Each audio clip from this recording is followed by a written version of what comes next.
жақсы көрсеттіңдер. Енді әртүрлі ертегі кейіпкерлер сөзбен сипаттап берейікші. Ең бірінші бізде шығады түлкі мен қарға ертегісінен қу түлкі образын ойнаған кейіпкер Аяла. Қу түлкі.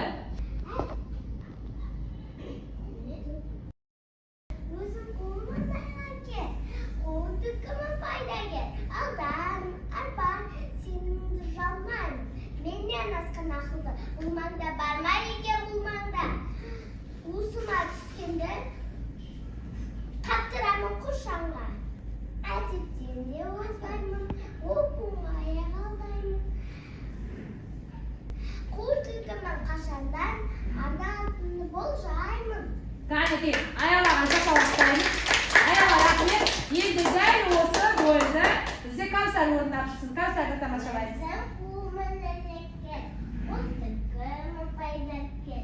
Алдаймын, арбаймын, сенімімді жамаймын. Менен асқан ақылда бармай екен болманда.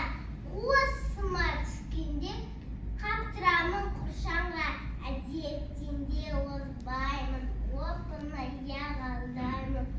Қу түлкімін қашаннан, алтатынды болжаймын. Жарасың, Кәусар рахмет. Балалар енді айта қойыңдар, қу түлкі рөлінде ойнаған қыздардың қайсысының рөлі жақсы шықты? Аяла ма, Кәусар? Жақсы, Аяла да, Кәусарды да айтып жатсыңдар. Екеуі де жақсы орындапты. Кәне қол шапалақтаймыз. Аяла, Кәусар шығармашылықтан ары қарай дамытамыз, я. Бұдан да күшті образдарды алып шығамыз ба? Қолымыздан келеді ғой, я? Жарайсыздар. Балалар, енді келесі кезекте құйыршық ертегісінен қасқырдың рөлінде ойнаған Нұрисламды ортаға шақырамыз. Нұрисламға қошемет. Алып ашын доға тұқсан, аз қалмайтын еді. Мінеге балаға, сен не кездестің ау, енді мен сені сүймін. Мен қасқырмын асулы, қолқынысты атағым, қой ескінде біз атып, тойып алдадамын. Қалғанымнан кездессем, қалтылайтын барлығын. Ау! Жарайды. Тамаша. Келесі ұсқынсыз балапан ертегісінен қораздың рөлінде ойнаған Арнұрды шақырамыз. Кәнекей, Арнұрға қошемет.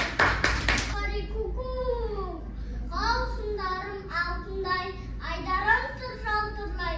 Мен қоразбым қоқ-қоқ. Менен айбар жоқ, сәлеметсің бе үйрі көршім. Балапандарыңа құтты болсын деп айтайын деп келіп едім. Нәбірдің неге түрі басқаша, түрі өзгеше. Қоқ. Жарайсыңдар.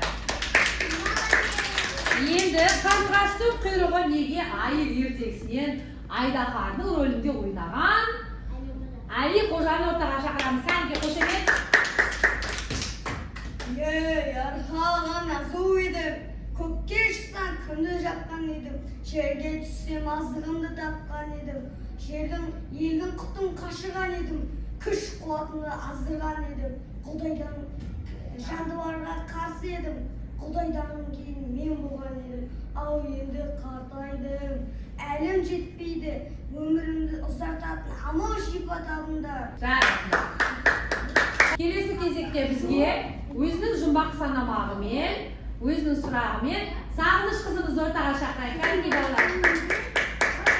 Жұмбақ санамақ, бір дегенім бөпем, көп кішкентай екен, екі дегенім егіздер, олай екі көкем, үш дегенім үлкен болып өзім өсіп келем, төрт дегенім тәтем, айда сұлу екен, бес дегенім әкем, алты дегенім анам, бұл дегенім жұмбақ, шешеуін кім таппақ. Біздің үйде нешеу, айта қойшы санап.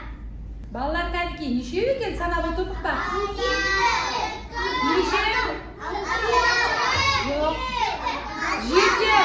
Бағалы мен еркек.